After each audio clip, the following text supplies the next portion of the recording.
I'm Milo, and I'm here at the last frontier in Girdwood, Alaska. You might be wondering why I'm spending time in America, so much time in America recently, and less time in my native Europe, and that's because I've seen the continent change very dramatically in my 30-odd years on the planet.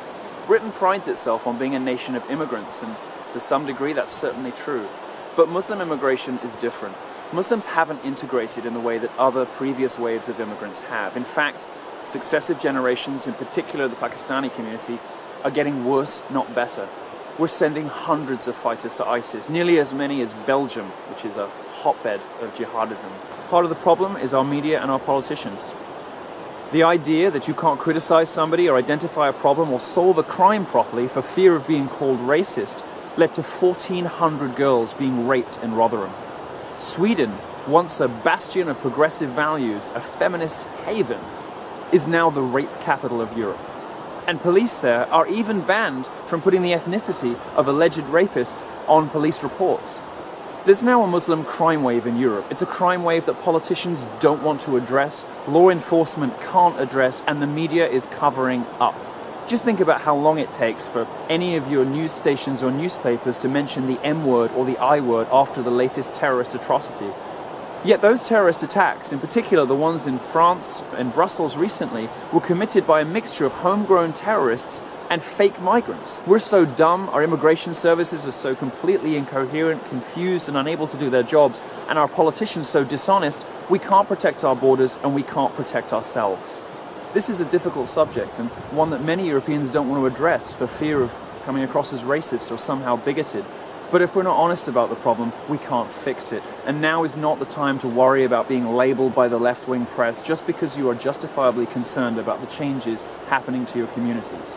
As a gay man, I'm not so worried about GDP. I'm not even principally concerned with British sovereignty. I'm worried more about the influx of a culture that wants me dead. We saw that just last week in Orlando in Florida. The biggest, the most senseless, the deadliest and most horrifying mass shooting in American history. And let's be completely clear, and again, this is an uncomfortable thing to address, but this wasn't radical Islam. It wasn't terrorists. It was mainstream Islam that did this. Consider a few statistics if that is off-putting to you or you find that awkward. In a Gallup poll, 1,001 out of 1,001, that's 100% of British Muslims, told pollsters that they found homosexuality to be an unacceptable lifestyle choice. 52% of British Muslims in a later poll said they wanted it made illegal. 39% of British Muslims, this is British Muslims by the way, not Muslims in Syria, this is not Raqqa, this is London, this is 2 streets away from where you live.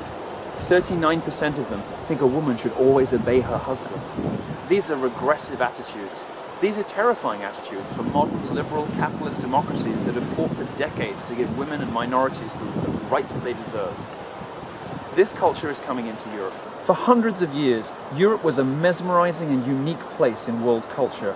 It was the pinnacle of art, music, philosophy, history, science, you name it. This is the continent of Hume, Hobbes, Shakespeare, Mozart, and Wagner. But something's happened to that continent recently. Something has changed. As a result of unaccountable and incompetent globalist bureaucrats, the nature of the continent is changing, and it's becoming defined not by those incredible innovations, but instead by fear. France, the motherland of Berlioz, Cézanne, Debussy, and Monet, now has no-go zones. The police don't enter there. Why? This is what we've allowed to happen to our civilization. This is what we've allowed to happen to our communities. To my mind, this is the single greatest threat to the stability, safety, security and happiness of you and your family.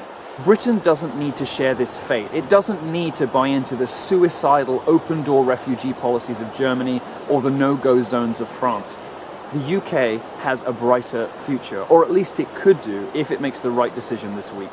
I was in Orlando last week, the site of the deadliest shooting attack in American history, and it was committed, of course, by a Muslim who hates gays. In my hometown, London, we've elected a mayor, Sadiq Khan, who's called a moderate, but he cozied up to some pretty ugly individuals in the past when he was an advocate and a lawyer. And people are starting to ask questions. They're starting to wonder why the minute he was elected, his wife donned a hijab. Why he's having segregated rallies where women in headscarves are standing behind men. Why he's picking fights with Donald Trump because the presumptive Republican nominee had the audacity to say, maybe America has a Muslim problem. And now Sadiq Khan wants to ban images of women on the tube. He might be doing it in the name of feminism, but it sounds suspiciously like what we've heard from other parts of the world, doesn't it? America is still reeling from the senseless attack in Orlando. What everyone here is asking themselves is, how can we prevent it from happening again? Well, here's one thing we do know. There's no reason to suppose that Muslims in Europe have any higher opinion of gays, women, blacks, Latinos, or any of the rest of us than their counterparts in America. Immigrant used to mean somebody who moved from one country to another to better their chances, to improve the quality of life for them and their family.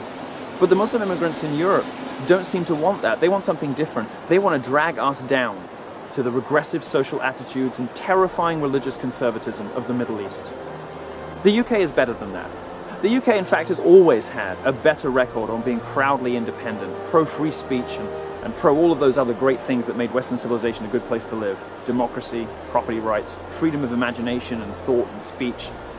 Much better record than any of its counterparts in Europe. Now's the opportunity for the people of Britain to show it. The people of Britain to protect themselves from a wave of immigrants that do not share their values, and in some cases hold beliefs entirely antithetical to them. I believe that the Brexit campaign in the UK is Britain's best hope. It is Britain's best chance to stem the tide of immigration that threatens our way of life and threatens our most vulnerable people. If I were you, I would vote Leave.